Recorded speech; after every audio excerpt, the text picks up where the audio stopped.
Welcome to Creative Geelong and welcome to our studio. Just here on the right if you're coming down from Ryrie Street, and if you're coming from Little Mallock, which is just down this way, you come straight through the arcade and you meet our studio right here.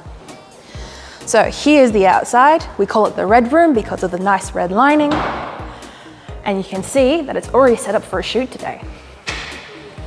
So you can see this is our media area. So the media area is multi-purpose and can be used for almost anything. Video, photos, meetings. It's a really great spot for work like that. Right now it's set up for a photo studio. And moving into the back, we have the fridge or the audio studio.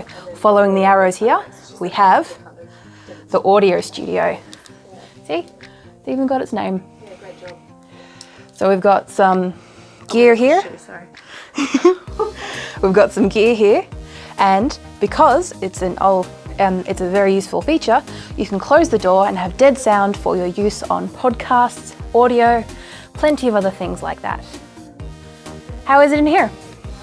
Sounds great. Exactly. So if you're ever in need of a nice space in the middle of Geelong, feel free to come down here, give us a call, and we've got a space right and ready for you. See you soon.